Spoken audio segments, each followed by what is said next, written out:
কাজে উনি তো বলে ফেললেন। এই যে কথাবার্তাগুলো উনি বলেন, এই যে কথাবার্তাগুলো বলেন, এগুলোকে বলা অসত্য কথা।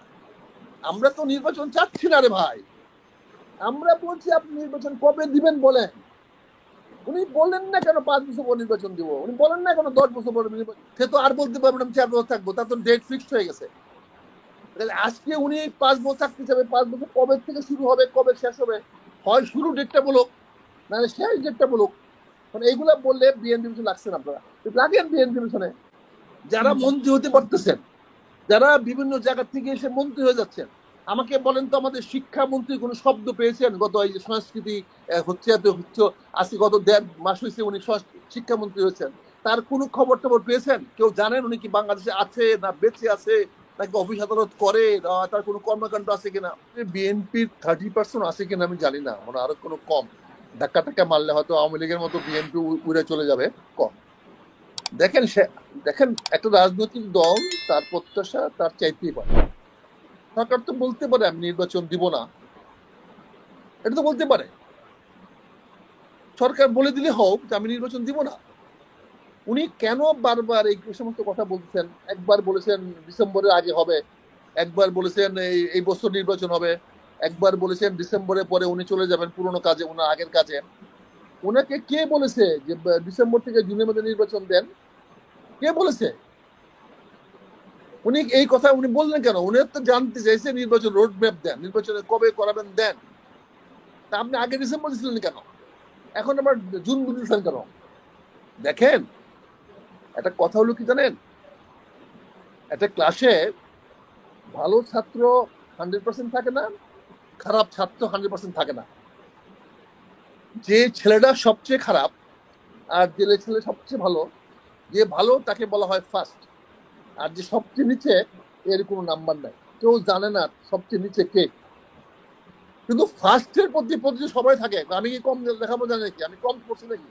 আর ও ছাড়া বাকি সবাই তো আমাদের সঙ্গে আছে, 50 জন আছে, তার মানে যিনি ফার্স্ট যদি জানে আমি ফার্স্ট, তার তো পজিশন জানে ফার্স্ট। কিন্তু বাকি যে লাস্ট, সেও বলে যে বাকি সবাই তার সঙ্গে আছে, আমরা তার সঙ্গে আছি। এবং ফার্স্টের যে কোনো কাজেই বিরোধিতা করবে। ফার্স্ট যদি বলে পরীক্ষা নেন, মানে না আজকে পরীক্ষা হবে না স্যার, আমরা এখনো তৈরি করিনি। ফার্স্ট যদি বলে যে আজকে স্যার আমার খাতা দেখে নম্বরটা দেন, ও বলে না স্যার আমরা আজকে খাতা দেখবো না স্যার। যারা ফার্স্ট না, যারা নিচের দিকে থাকে, তারা তো সবসময় 99% রিপ্রেজেন্ট করে এবং তারা 99% পক্ষেই কথা বলে। এখন এটা নিয়ে তো আমাদের তর্ক করে লাভ নাই, এটা তো এইটা দেখার জন্য থুচ্ছে। কাজে আজকে আমি মনে করি উনি কেন কেন উনি বললেন যে ডিসেম্বর থেকে জানুয়ারির মধ্যে নির্বাচন করার জন্য উনি উনি নির্দেশ দেন নাই। ওনার কথার মধ্যে তো ভাই কি বলবো, উনি আমার সম্মানীয় ব্যক্তি, আমরা তো সম্মান করতে চাই, ওনাকে মাথায় তুলে নাচতে চাই। উনি তো বলছে যে প্রয়োজনীয় সংস্কার শেষ করে ডিসেম্বর থেকে কথায় কথায় তো উনি আমাদেরকে বিভ্রান্ত করেন, সত্য কথা উনি বলেন না। উনি যেটা আমাদেরকে করাতে চান সেটা উনি বলেন না। এখন আমাদের বলতে হবে তোমাদেরকে এখন কে কি করতেছে। এখন আমাদের একজন সাহেব বলেছেন যে 1 কোটি টাকা দিয়ে নাকি উনি ওই ইয়া করেছেন, ওই খরচ করে 1.5 কোটি টাকা খরচ করে 3100 কোটি টাকার অনেক বেশি বেশি টাকা আনছে, অনেক লোক আনছে, কিন্তু 1.5 কোটি টাকা খরচ করলো। সেরাটনে যে লোকগুলা গেছে তার এক গ্লাস পানি খেলে কত টাকা লাগলো? তার চাঁদাবাজিটা কোথায় হয়েছে? 1.5 কোটি টাকা হয়তো বিরাট তহবিল থেকে দিছে, কিন্তু বাকিটা দিছে অন্যরা। বাকিরা তো সব ব্যবসায়ী দিছে, প্রাণ আরএফএল দিছে, অন্যান্য কোম্পানি দিছে, বসুন্ধরা দিয়েছে, বিভিন্ন কোম্পানি দিয়েছে, অনেক কান্তি এসছে। 1.5 কোটি টাকা হয়তো খরচ করেছে বিরাট ফান্ড থেকে, বিরাট ফান্ড 1.5 কোটি টাকা, আর বাকিটা তো বুধে জোগাড় করছে। কাজে উনি তো বলে ফেললেন। এই যে কথাবার্তাগুলো উনি বলেন, এই যে কথাবার্তাগুলো বলেন, এগুলোকে বলা অসত্য কথা। আমরা তো নির্বাচন চাচ্ছি না রে ভাই, আমরা বলছি আপনি নির্বাচন কবে দিবেন বলেন। উনি বলেন না কেন 5 বছর পর নির্বাচন দিব, উনি বলেন না কেন 10 বছর পর নির্বাচন দিব। ওনার ভয়টা কোথায়? ওনার সঙ্গে তো 70% লোক আছে, 70% লোক তো ওনার পক্ষে আছে, ওনার ভয়টা কোথায়? ভয়টা তো আমরা বুঝতে পারি না। কাজে বিএনপি তো বলে না কালকে নির্বাচন দেন, পরশু নির্বাচন দেন, আগামীকাল নির্বাচন দেন। বিএনপি প্রথম থেকে বলছে যে সরকারের উচিত যদি অন্তর্বর্তীকালীন সরকার যদি সাংবিধানিক ভাবে তো সরকার, সংবিধানের কোনো ভিত্তি নাই, বলছে 3 মাসের মধ্যে নির্বাচন দেওয়া উচিত, দিতে হবে তো বলে নাই, দেওয়া উচিত। সেনা প্রধানও বলেছে 18 মাসের মধ্যে নির্বাচন শেষ করা উচিত।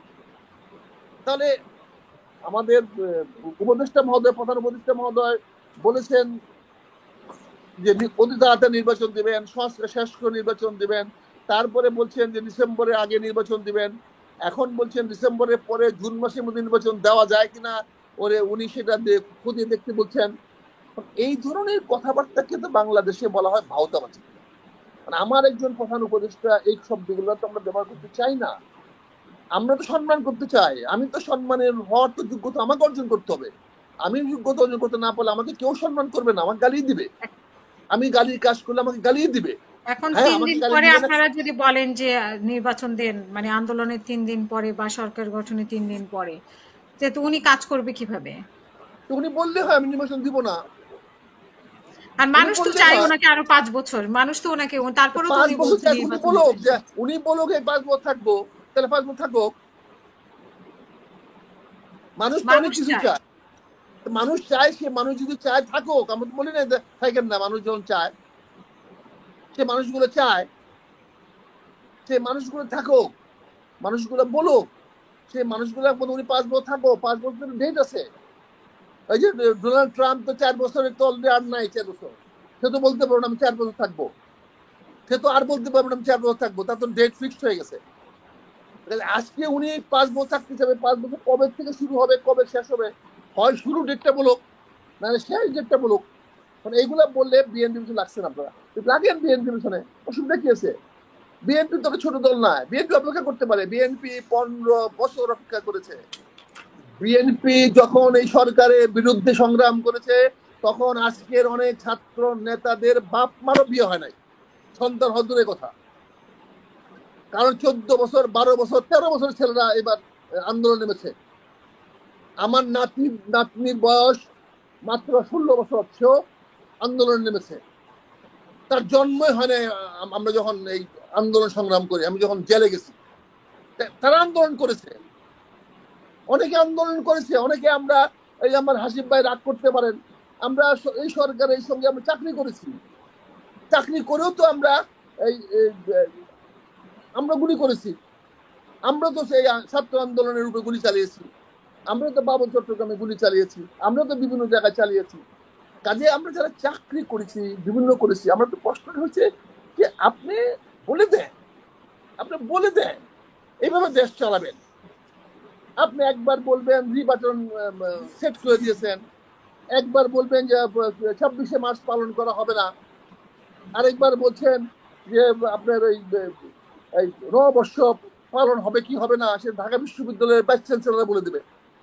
সারা বাংলাদেশে নববর্ষ পালিত হবে কি হবে না, ঢাকা বিশ্ববিদ্যালয়ের ভিসির কি আছে?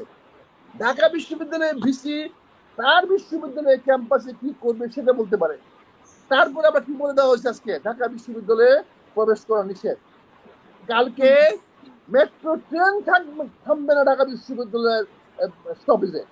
এগুলো কি লজ্জাজনক না? কেন কালকে শাহবাগ এবং ঢাকা বিশ্ববিদ্যালয়ের বাস এমআরটিভি স্টেশনে এমআরটিভি ট্রেন থামবে না? যদি বিশ্ববিদ্যালয়টা করে থাকে, যদি সেই উৎসব করে থাকে, তাহলে বিশ্ববিদ্যালয়ের ব্যাপার। কিন্তু এখানে সরকার কি করছেন? সরকারের দায়িত্ব। আপনার কি মনে হয় না যে আওয়ামী লীগের যেভাবে ওত পেতে আছে এই সরকারকে বিতর্কিত করার জন্য, তারপরে গাজার ইস্যু নিয়ে বাংলাদেশ যেভাবে কথা বলছে, তাতে করে যে কোনো একটা আঘাত আসতে পারে? এরকম একটা অনুষ্ঠানে তো অনেক কিছুই ঘটনা ঘটে, রমনা বটমূলের কথাও তো আমরা ভুলে যাইনি, আর এখন তো আরো বেশি রিস্কের মধ্যে, তো সেখানে তো অনেক ধরনের ব্যবস্থা নিতেই পারে সরকার। দেখেন, রমনা বটমূলে যখন ঘটনা ঘটেছে তখন তো আওয়ামী লীগ ক্ষমতায় ছিল না, তখন ক্ষমতা ছিল বিএনপি। তারা বিএনপিকে বেকায়দা ফেলার জন্য এটা করেছিল, খুব খতিয়ে দেখেন। আজকে তো ডক্টর ইউনূস সাহেব ক্ষমতায় আছেন, আজকে ডক্টর ইউনূস সাহেব ক্ষমতায় আছেন। আজকে যদি কোনো ঘটনা ঘটে তাহলে লাভ এবং লোকসান দুটোই হবে ডক্টর ইউনূস সাহেব, আমাদের তো কিছু হবে না। কাজে এখানে যদি কোনো ঘটনা ঘটে, এখানে সেই ঘটনা ঘটলে দায়িত্ব বলবো না আমি, সেটা ভালো এবং মন্দ দুটোই হবে বর্তমান সরকারে। এখানে যদি ঢাকা বিশ্ববিদ্যালয়ে যদি প্রোগ্রাম হয়ে থাকে, অনুষ্ঠান হয়ে থাকে, সেখানে সংস্কৃতি মন্ত্রীর কথা বলা উচিত হয় নাই, কারণ এটা জাতীয় ইস্যু নয়। কারণ উনি বলে দিয়েছেন ঢাকা বিশ্ববিদ্যালয়ের ভাইস চ্যান্সেলর সাহেব সিদ্ধান্ত নেবেন কি হবে কি হবে না। সেটা জাতীয় ইস্যু না।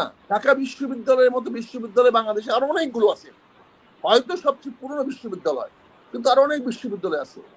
অনেক বিশ্ববিদ্যালয় আছে যারা 12 নববর্ষ করে না, তারা হ্যাপি নিউ ইয়ার্স করে। কদিন আগে হ্যাপি নিউ ইয়ার্স করেছে তারা এই প্রাইভেট বিশ্ববিদ্যালয়গুলোতে। সেখানেও তো আমরা গিয়েছি, দেখেছি। অনেকে কেক কাটেন পয়লা জানুয়ারি, হ্যাপি নিউ ইয়ার, ওটা তো শুভ বর্ষ না, হ্যাপি নিউ ইয়ার। আচ্ছা, হ্যাপি নিউ ইয়ারে। হ্যাঁ হ্যাঁ, আবার অনেকে মহরমের প্রথম দিন রোজা রাখেন, নববর্ষের প্রথম দিন রোজা রাখেন, 10 দিন রোজা রাখেন। এটাও তো আমাদের দেশে কালচার। মানে আমরা কোন কালচারটা ফলো করব, কোনটা ফলো করব?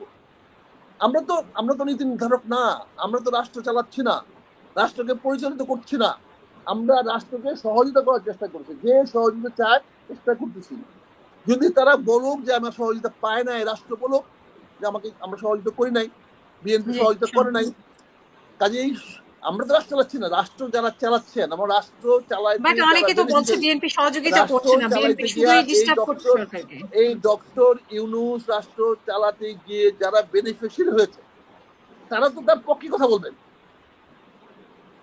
যারা মন্ত্রী হতে পারতেছেন, যারা বিভিন্ন জায়গা থেকে এসে মন্ত্রী হয়ে যাচ্ছেন, আমাকে বলেন তো আমাদের শিক্ষামন্ত্রী কোনো শব্দ পেয়েছেন? গত এই যে সংস্কৃতি হচ্ছে আজকে গত 1.5 মাস হয়েছে উনি শিক্ষামন্ত্রী হয়েছেন, তার কোনো খবর টবর পেয়েছেন? কেউ জানেন উনি কি বাংলাদেশে আছে না বেঁচে আছে, নাকি অফিস আদালত করে, তার কোনো কর্মকাণ্ড আছে কিনা?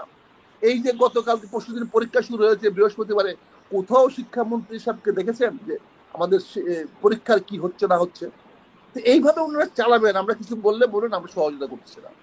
তাহলে আমরা দিকে চুপ করে রাখেন, বলে দেন কথা বলা যাবে না, বন্ধ করে দেন আমাদের টিভি টক শো, বন্ধ করে দেন। আমাদের টক শোতে আসলে কথা বলে তো আমাদের কথা বলবো সেটাই যেটা আমাদের বলতে ভালো লাগে, যেটা আমরা পছন্দ করি, এবং সেটাই তো বলবো।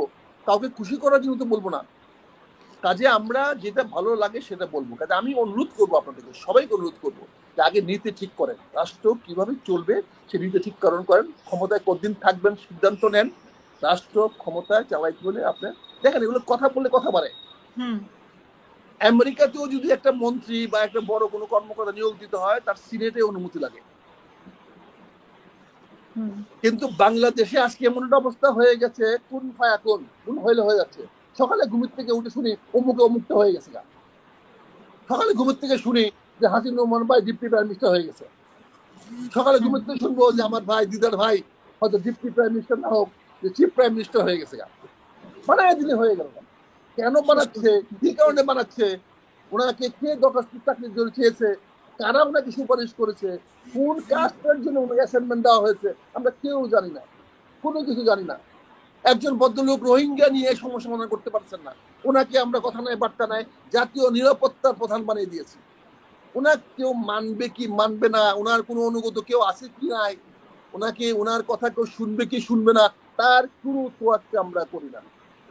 আমরা একটা সমন্বয় কমিটি করে দিয়েছি, 6 সমন্বয় কমিটি করে দেওয়া হয়েছে, এবং 6 জনের মধ্যে একজনকে আবার ভাইস চেয়ারম্যান বানিয়ে দেওয়া হয়েছে। কে তাকে ভাইস চেয়ারম্যান বানাইলো? ভাইস চেয়ারম্যান উপর থেকে বানাতে পারে না। ভাইস চেয়ারম্যান বানাবে যারা সমন্বয়ক, তারা বসে সিদ্ধান্ত নেবে যে ঠিক আছে আপনি ভাইস চেয়ারম্যান হন বা ভারপ্রাপ্ত চেয়ারম্যান হন। এটা তো উপর থেকে বানাতে পারে না, এটা বানানোর এখতিয়ার নাই কারো, কিন্তু আপনারা করবেন। কারণ এগুলা যদি আমরা বলি, আমরা বলবে সরকারের বিরুদ্ধে বলতেছি। আমরা সরকারের বিরুদ্ধে বলতে চাই না, আমরা কারো বিরুদ্ধে বলতে চাই না, আমরা সবাইকে নিয়ে কাজ করতে চাই। আমরা কারো মন্দ জিনিস খুঁজি না, কে খারাপ সেটা খোঁজা আমার দায়িত্ব না। We are not a sweeper, we are not a sweeper to find out কোথায় ময়লা আছে। ময়লা খোঁজা আমাদের দায়িত্ব না। আমি ডাক্তার না রোগ কোথায় আছে বাইর করার জন্য, আমি উকিল না কাউকে মামলা থেকে মুক্ত করে নিয়ে আসার জন্য। আমরা দেশের রাজনীতি করি জনগণের কল্যাণের জন্য, যেটা কল্যাণকর সেটাই করব। কারো ক্ষতি করার জন্য রাজনীতি করি না, কারো বিরুদ্ধে চিন্তা করি না, কারো বিরুদ্ধীকরণ করা আমাদের কাজ না। আমরা 30-70% না, আমরা 100% একসঙ্গে থাকতে চাই, আমরা একসঙ্গে কাজ করতে চাই 100%। এই 30-70 আমরা ভাগ করতে চাই না। আমরা আসেন সবাই মিল্লা 100% ঐক্যবদ্ধ হয়ে, আমরা তো বারবার বলছি আমরা ডক্টর ইউনূস সাহেবের অধীনে ঐক্যবদ্ধ হতে রাজি আছি, করে আসতেছি, রাজি। উনি থাকুক 5 বছর, থাকুক 5 বছর, আমি একটু বাড়াই বলি 7 বছর থাকুক। আমার দাবি উনি 7 বছর থাকুক, এবং আমার সঙ্গে আসলে যারা আছে তারাও আমার সঙ্গে সমর্থ, 7 বছর থাকবে। কিন্তু উনি বলেও 7 বছর থাকবে, কারণ আমাকে তো 7 বছরের জন্য তো আমাকে সেই ব্যবস্থা করতে হবে। আমাকে তো 7 বছরের পরে প্রস্তুতি নিতে হবে, 7 বছর পরে আমার কি হবে, আমার তো সেই প্রস্তুতি নিতে হবে। কাজে আমরা চাই উনি 7 বছর থাকুক। উনি যেভাবে দেশ চালাচ্ছেন সেভাবে চালাক, কিন্তু কিভাবে চালাবে নীতিটা উনি প্রকাশ করুক। উনি নীতিটা জানাক, ওনার অ্যাপয়েন্টমেন্ট দেওয়া নীতিটা জানাক, দায়িত্ব দেওয়া নীতিটা জানাক, ওনার যে ভবিষ্যৎ চিন্তা ভাবনা করতেছেন সেই নীতিটা জানাক। উনি যদি সারা পৃথিবীতে লেকচার দিয়ে বেড়াতে চান, বিশ্ববিদ্যালয়ে বেড়াতে চান, নো প্রবলেম। উনি সপ্তাহে সপ্তাহে বিদেশ যাক, প্রতিদিন যাক, বক্তৃতা দিয়ে আসুন, আমাদের কোনো আপত্তি নাই। কিন্তু উনি নীতিটা বলুক, কোন নীতিতে দেশটা চালাবে। ধন্যবাদ আপনাকে।